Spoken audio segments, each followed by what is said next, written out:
जी, अस्सलाम वालेकुम स्टूडेंट्स। तो ये आपके साथ एक मैं छोटी सी वीडियो शेयर कर रहा हूँ जिसमें मैं आपको बताऊँगा कि आप अपने किसी भी सब्जेक्ट की जीडीपी को कैसे अटेम्प्ट कर सकते हैं। हमारे सामने एक स्टूडेंट का एलएमएस ओपन है।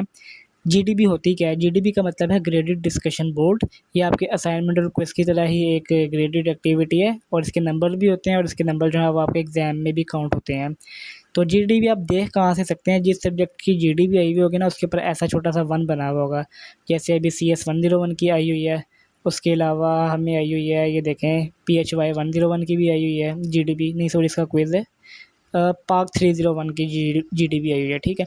तो कैसे आप इसका सॉल्यूशन दे सकते हैं? स्टूडेंट्स जीडीपी के नाम से परेशान ही हो जाते हैं। असाइनमेंट तो चलिए इनको पता है कैसे बनानी है। तो ये देखें, जीडीपी जिस सब्जेक्ट की आई हुई है, सबसे पहले तो आपने इसके ऊपर क्लिक करना है।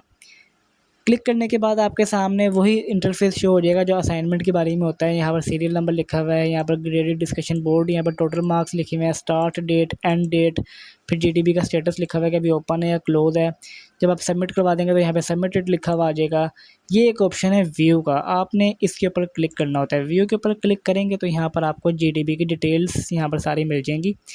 और यहाँ पर सबसे पहले तो देखें, जीडीपी की यहाँ पर इंस्ट्रक्शंस लिखी हुई हैं, ठीक है। फिर उसके बाद आपको बताया गया है कि आपने सॉल्यूशन को कॉपी पेस्ट नहीं करना, चैट जीपीटी, जेमिनी और किसी दूसरी वेबसाइट का यूज़ नहीं करना, अपने आंसर को पेस्ट नहीं करना।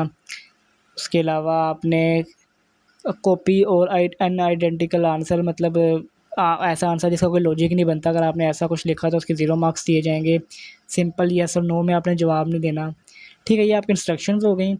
और अब आपको ना एक नीचे क्वेश्चन भी दिया जाता है, केस भी दिया जाता है। जैसे CS 101 के केस में यहाँ पर एक बैकग्राउंड यहाँ पर दिया हुआ है कि as a computer science graduate and a expert you have recently join a government hospital, ये वो, ठीक है। तो आपने अपने बैकग्राउंड को, केस को पूरा रीड कर लेना है। उसके बाद आपने क्वेश्चन देखना है आपसे क्या पूछा गया क्वेश्चन। अब यहाँ पर क्वेश्चन देखें तो यहाँ पर पूछा गया as an expert would you recommend keeping the system solely on humans, completely replacing human administration with AI based system and ये वो। मतलब यहाँ पर एक क्वेश्चन पूछा गया, अब आपने इसका सल्यूशन कैसे देना है, ठीक है। मैं आपको CS 101 की जीडीपी का सल्यूशन नहीं यहाँ पर दे रहा, नहीं, मैं आपको बता रहा हूँ कि CS 101 की जीडीपी कैसे अटैम्प्ट करते हैं। यहाँ पर आपके CS 101 के बजाय कोई और सब्जेक्ट की जीडीपी भी हो सकती है। तो मेन मकसद जो है वो जीडीपी अटैम्प्ट करने से कैसे अटैम्प्ट करते हैं, ठीक है। जब आपने इंस्ट्रक्शंस रीड कर लिया, आपने इंस्ट्रक्शंस लाजमी रीड करनी है। आपने एक दफ़ा इंस्ट्रक्शंस रीड कर लिया, आपने अपना क्वेश्चन देख लिया, ठीक है। अब आपने देखना है कि जीडीपी को आपने कैसे अटैम्प्ट करना है। ये देखें, एक पोस्ट मैसेज का आपको बटन नज़र आ रहा होगा, ठीक है। आपने पोस्ट मैसेज के बटन के ऊपर क्लिक करना है। पोस्ट मैसेज के बटन के ऊपर आप क्लिक करेंगे तो यहाँ पर आपके सामने, एक मिनट, ये थोड़ा सा लोड ले लेगा। तो यहाँ पर आपके सामने एक छोटी सी विंडो ओपन हो चुकी है, ठीक है, जहाँ पे आप अपना जीडीपी का आंसर टाइप करते हैं। ऊपर यहाँ पर एक चीज़ देखने, ऊपर पहले नोट लिखा हुआ है ये वाला कि the pest control we option has been disable by the instructor. मतलब ये कि अगर आप बाहर से कोई चीज़ कॉपी करके लाते भी हैं तो वो यहाँ पर आप पेस्ट नहीं कर सकते, आपको सोल्यूशन यहाँ पर खुद ही टाइप करना पड़ेगा। तो स्टूडेंट्स को परेशानी होती है कि स्टूडेंट्स सॉल्यूशन कैसे टाइप करें, क्या-क्या लिखना होता है, क्या-क्या नहीं। देखिए, यहाँ पे ऐसा-वैसा कुछ भी नहीं लिखना होता कि जीडीपी नंबर 1 सॉल्यूशन, अपने कोर्स का नाम, सब्जेक्ट का नाम, स्टूडेंट नेम, स्टूडेंट आईडी, कुछ भी नहीं लिखना। जस्ट आपने सिंपल लॉजिकल आंसर लिखना है, क्वेश्चन भी नहीं आपने लिखना, आपने आंसर लिखना है और सबमिट करवा देना है। कैसे लिखना है? अब देखें, यहाँ पर मैं सबसे पहले आपको थोड़ा-सा आंसर यहाँ पर लिख कर दिखा देता हूँ। अब स्टूडेंट्स यहाँ पर देखें, अब मैंने यहाँ पर इसका जो है वो सॉल्यूशन यहाँ पर टाइप कर दिया है, ठीक है। यहाँ पर आपको खुद जो है वो टाइप करना पड़ता है, कॉपी पेस्ट क्योंकि डिसेबल होता है। अब आप क्या एक काम कर सकते हैं, ये देखें, ये फुल स्क्रीन का एक ऑप्शन है, इस पर क्लिक करके आप फुल स्क्रीन में भी अपना जो है वो काम कर सकते हैं, ठीक है। सॉल्यूशन टाइप करने के बाद आपने क्या करना है, कंट्रोल ए करें, उसके बाद यहाँ पर फ़ॉन्ट साइज़ पर जाएँ। आपको इंस्ट्रक्शंस अगर दी हुई हैं कि फ़ॉन्ट साइज़ और फ़ॉन्ट स्टाइल ये रखना है तो ठीक है, नहीं दी हुई तो फिर आप खुद से times new Roman font size और यहाँ पर स्टाइल जो है वो font style times new Roman और साइज़ इसका 12 कर सकते हैं, ठीक है। अब यहाँ पर आप अपने हिसाब से जो चीज़ें आप बोल्ड करना चाहें, अंडरलाइन करना चाहें, वो आप कर सकते हैं, बोल्ड, अंडरलाइन, ठीक है।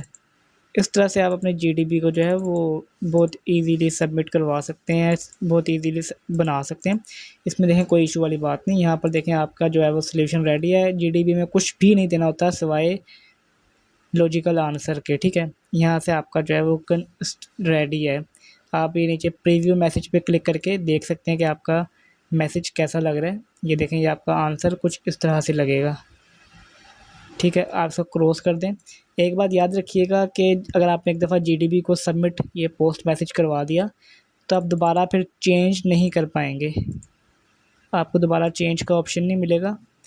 तो जो आपको है ना, ये पहली दफ़ा में सारे मामलात इसके अपने जो है ना वो देख लेने हैं, फ़ाइनल कर लेने हैं, ताकि आप जो है वो बच सकें गलतियों से, कोताहियों से। तो इस तरह से आप अपनी जीडीबी को बहुत ही ईज़िली बना सकते हैं। तो सबमिट करवाने के लिए अभी आप यहाँ से पोस्ट मैसेज पे क्लिक करेंगे, एक दफ़ा फ़ाइनल देखने के बाद सारा फ़ाइनल है, उसके बाद आप पोस्ट मैसेज पे यहाँ पर क्लिक करें और आपकी जो जीडीबी है वो देखते ही देखते यहाँ पर सबमिट हो जाएगी। मैंने यहाँ पर पोस्ट मैसेज पे क्लिक कर दिया, ऊपर आप देख सकते हैं यहाँ पर ये थोड़ा सा जो लोडिंग वगैरह इसने लेनी होती है वो लेगा और यहाँ पर आपकी जीडीबी जो है वो सबमिट हो जाएगी। ये यहाँ पर वापस बैक आ चुका है और यहाँ पर देखें आपकी जीडीबी जो है वो सबमिट हो चुकी है। एक दफ़ा हम बैक चले जाते हैं अगेन, यहाँ से हम दोबारा से बैक जाके मैं आपको दिखा देता हूँ एक दफ़ा, ताकि स्टूडेंट्स को जो है वो कोई भी डाउट ना रहे। यहाँ पर आप जीडीबी पे अगेन क्लिक करेंगे तो यहाँ से देखें अब आपका स्टेटस जो है वो सबमिटेड लिखा हुआ आ गया है। अगर आप अगेन व्यू पर क्लिक करते हैं ना, तो यहाँ से आप सिर्फ अपना मैसेज देख सकते हैं जो आपने लिखा है। थोड़ा नीचे जाएंगे, क्वेश्चन के नीचे देखें आपका आईडी लिखी हुई होगी और जीडीबी आंसर, इस पर क्लिक करेंगे तो आप सिर्फ अपना आंसर देख सकते हैं कि आपने क्या आंसर लिखा है। आप इसको दोबारा एडिट नहीं कर सकते हैं और आप इसको चेंज दोबारा नहीं कर सकते हैं। तो मेजर स्टूडेंट्स जीडीबी से रिलेटेड आपका जो डाउट है वो क्लियर हो गया होगा कि जीडीबी को कैसे अटैम्प्ट करते हैं, CS101 हो या कोई और सब्जेक्ट हो। तो जो फॉर्मेट है जीडीबी को अटैम्प्ट करने का तरीका है वो एकदम सेम ही रहता है, उसमें कोई चेंजेस नहीं होते।